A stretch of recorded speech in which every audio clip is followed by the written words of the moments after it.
मैं आपसे वोट मांगने नहीं आया। मैं आपके मसलों का समाधान कर पाऊं अगर, तो मैं अपने आप को सौभाग्यशाली समझूंगा। किसी की रोजी रोटी छिन रही है, किसी के घर का चूल्हा बंद हो रहा है, अगर मैं किसी के रोजगार वापस दिला सकूं तो ऊपर वाला हमारे साथ है। वोट तो अपने आप आ जाएंगे, वोट की चिंता हम नहीं करते। व्यापारी की भी रोजी रोटी चलानी है, ट्रक वालों की भी रोजी रोटी चलानी है। व्यापारी की रोजी रोटी बंद हो जाएगी तो ट्रक वाले की भी रोजी रोटी बंद हो जाएगी। 10 से 15 लोगों की एक कमेटी बना देंगे। वो कमेटी जो जो हमें बताएगी, जैसे जैसे मार्गदर्शन करेगी, आप आदेश करोगे, सरकार लागू करेगी। मैंने आपकी सारी मांगे पढ़ ली और ये सारी मांगे हमें मंजूर है। कोविड के समय में आप लोगों को रोजी रोटी बंद हो गई थी, उसकी वजह से जो ड्यू बनते हैं वो सारे माफ होने चाहिए। मैं इसकी बिल्कुल आपके साथ सहमत हूं। 20 लाख वोट है। मैं आपसे वोट मांगने नहीं आया। मैं आपके मसलों का समाधान कर पाऊं अगर, तो मैं अपने आप को सौभाग्यशाली समझूंगा। पुण्य का काम है।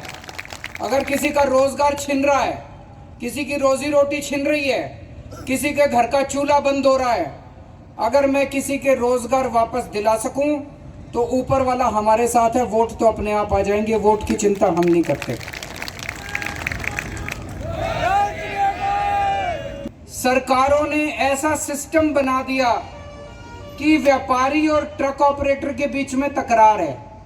हमें तकरार खत्म करनी है। व्यापारी की भी रोजी रोटी चलानी है, ट्रक वालों की भी रोजी रोटी चलानी है। व्यापारी की रोजी रोटी बंद हो जाएगी तो ट्रक वाले की भी रोजी रोटी बंद हो जाएगी। ट्रक वाले की रोजी रोटी बंद हो जाएगी तो व्यापारी की भी रोजी रोटी बंद हो जाएगी। हमें ऐसी व्यवस्था करनी है कि आप सब लोग खुशी से अपना अपना काम कर सकें। ट्रक वाले भी काम करें, व्यापारी भी काम करें। इसके बारे में जो आप लोगों की मांग है, जो सबसे जायज मांग मेरे को लगती है कि इसके बारे में एक ट्रांसपोर्ट पॉलिसी बनाई जाए। नेता या अफसर अपने एसी कमरे में बैठ के ना बनाए। ट्रांसपोर्ट पॉलिसी ट्रांसपोर्टर बनाए। आप लोग ट्रांसपोर्टर लोग पॉलिसी बनाओ तो हमारी सरकार आएगी। एक जो सबसे बड़ा वादा मैं करके जा रहा हूं, आपकी यूनियनों में से, आपके लोगों में से, आपके आगुओं में से, आपके प्रधानों में से हम लोग चुन के 10 से 15 लोगों की एक कमेटी बना देंगे। वो कमेटी जो जो हमें बताएगी, जैसे जैसे मार्गदर्शन करेगी, आप आदेश करोगे, सरकार लागू करेगी। इससे बड़ी बात मैं नहीं कह सकता। अभी इस कागज में आपने 8 मांग लिख रखी है। ये मैं आपको यकीन से कह सकता हूं, ये 8 भी मान लूं तब भी जिंदगी तो बहुत बड़ी है। अब 8 और आ जाएंगी अगले साल तक, है कि नहीं है?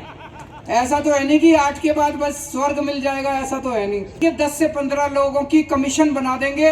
वो कमीशन जो जो बातें कहेगा, समय समय पे परमानेंट कमीशन बना देंगे।